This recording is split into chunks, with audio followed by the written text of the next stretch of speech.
안녕하세요. 단풍잎의 나라, 캐나다 하면 어떤 이미지가 떠오르시나요? 광활한 대자연, 친절한 사람들, 그리고 달콤한 메이플 시럽이 먼저 생각나실 텐데요. 하지만 캐나다는 우리가 아는 것보다 훨씬 더 다채롭고 깊이 있는 매력을 가진 나라입니다. 오늘은 여러분과 함께 캐나다의 진짜 모습을 속속들이 파헤쳐보는 시간을 갖겠습니다. 인구부터 정치, 문화, 그리고 캐나다 사람들의 생각까지 우리가 몰랐던 캐나다의 모든 것을 알려드릴게요. 먼저 기본적인 정보부터 살펴볼까요? 캐나다의 인구는 약 4천만 명 정도입니다. 한국 인구보다 조금 적은 수준이죠. 하지만 국토 면적은 세계에서 두 번째로 넓습니다. 무려 한반도의 45배에 달하는 어마어마한 크기예요. 이렇게 넓은 땅에 상대적으로 적은 인구가 살다 보니 인구 밀도가 매우 낮고 덕분에 때 묻지 않은 청정 자연이 잘 보존되어 있습니다. 캐나다에서는 영어와 프랑스어 두 가지 언어가 공식 언어로 사용되는데요. 특히 퀘벡주를 중심으로 프랑스어 사용 인구가 많아서 캐나다에 가면 유럽에 온 듯한 이국적인 분위기를 느낄 수 있습니다. 그렇다면 캐나다의 경제력은 어느 정도일까요? 캐나다는 세계 10위권의 경제 대국으로 GDP 규모가 한국과 비슷한 수준입니다. 풍부한 천년 자원을 바탕으로 한 에너지 산업과 제조업, 그리고 금융, 서비스업이 골고루 발달해 있죠. 특히 석유, 천연가스, 목재 등 자원 보국으로 유명하며 이를 기반으로 안정적인 경제 성장을 이어가고 있습니다.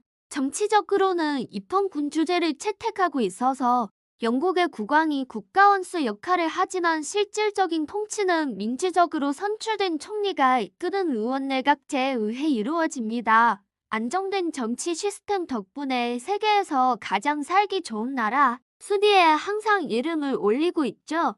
군사적으로 캐나다는 어떤 위치에 있을까요? 캐나다는 막강한 군사력을 자랑하는 나라는 아니지만 네이토의 핵심 회원국으로서 북미 항공우주방위사령부를 통해 미국과 함께 북미 대륙을 방어하는 중요한 역할을 맡고 있습니다. 직접적인 군사력보다는 국제평화 유지 활동이나 재난구호 활동에 적극적으로 참여하며 국제사회에 기여하는 소프트파워 강국이라고 할 수 있습니다. 이제 캐나다의 가장 큰 매력 포인트, 바로 문화에 대해 이야기해볼게요.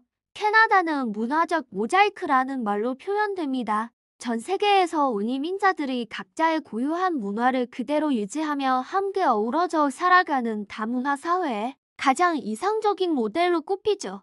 덕분에 토론토나 밴쿠버 같은 대도시에서는 차이나타운, 코리아타운, 리틀 이태리 등 다양한 민족의 문화를 쉽게 접할 수 있습니다. 길거리 축제나 음식 박람회도 연중 내내 열려서 캐나다에 사는 것만으로도 세계 일주를 하는 듯한 기분을 느낄 수 있어요. 이러한 다문화주의는 캐나다 사람들의 민족성에도 큰 영향을 미쳤습니다. 캐나다 사람들은 보통 개방적이고 타인의 다름을 존중하며 예의 바른 성향을 가지고 있습니다. 낯선 사람에게도 살이라는 말을 자주 쓰는 것으로 유명하죠.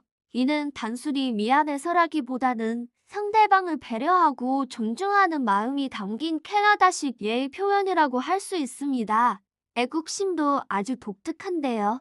자국에 대한 자부심이 강하지만 이를 요란하게 드러내기보다는 조용하고 겸손하게 표현하는 편입니다. 하키 경기에서 열광적으로 캐나다를 응원하거나 국경일인 캐나다 대회에 다 함께 축제를 즐기는 모습에서 그들의 은은한 애국심을 엿볼 수 있습니다. 종교적으로도 캐나다는 매우 관용적인 사회입니다. 기독교가 가장 큰 비중을 차지하지만 특정 종교를 강요하지 않고 종교의 자유를 철저히 보장합니다. 이민자들이 늘어나면서 이슬람교, 힌두교, 불교 등 다양한 종교가 공존하고 있으며 종교가 없다고 답하는 사람들의 비율도 상당히 높습니다.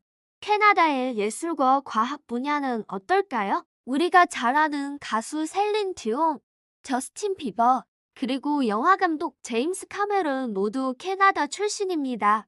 광활한 자연에서 영감을 받은 예술 작품들도 많은데요. 특히 그룹 오브 세븐이라는 화가 그룹의 풍경화는 캐나다 미술을 대표하는 아이콘입니다.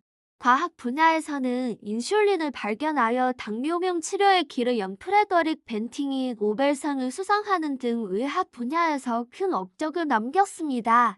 이런 배경 덕분인지 캐나다의 교육과 의료 시스템은 세계 최고 수준으로 평가받습니다. 캐나다의 교육은 주 정부의 책임하에 운영되며 높은 수준의 공교육을 제공하는 것으로 유명합니다. 특히 유치원부터 고등학교까지 무상 교육이 기본이고 대학교 등록금도 다른 영어권 국가에 비해 저렴한 편이라 전 세계 유학생들에게 인기가 많죠. 의료 시스템 역시 메디케어라는 전 국민 무상 의료 제도를 통해 모든 국민이 큰 비용 부담 없이 필요한 의료 서비스를 받을 수 있도록 보장합니다. 물론 대기 시간이 길다는 단점도 있지만 아플 때 돈 걱정 없이 치료받을 수 있다는 점은 캐나다 사회의 안정성을 보여주는 중요한 부분입니다. 교통 시스템은 넓은 국토 면적 때문에 독특하게 발달했습니다. 주요 도시들은 비행기로 연결되고 동부와 서부를 잇는 대륙 횡단 철도는 단순한 이동수단을 넘어 캐나다의 아름다운 풍경을 감상할 수 있는 최고의 여행 코스로 사랑받고 있습니다.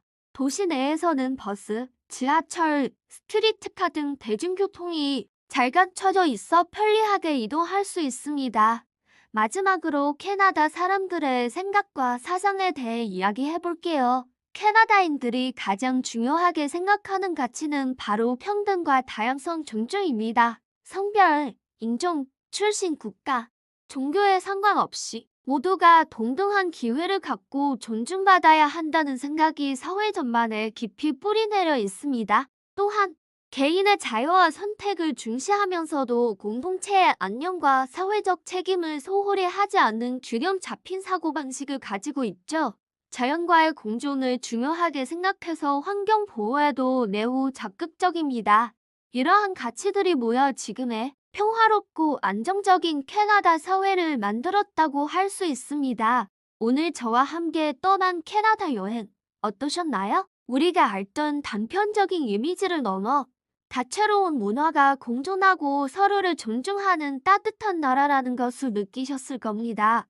광활한 대자연의 품에서 여유를 즐기면서도 세계 각국의 문화를 경험할 수 있는 곳, 바로 이것이 캐나다가 가진 진짜 매력이 아닐까 싶습니다. 오늘 영상이 유익하셨다면 구독과 좋아요 부탁드립니다. 더 흥미로운 이야기로 다시 찾아뵙겠습니다. 감사합니다.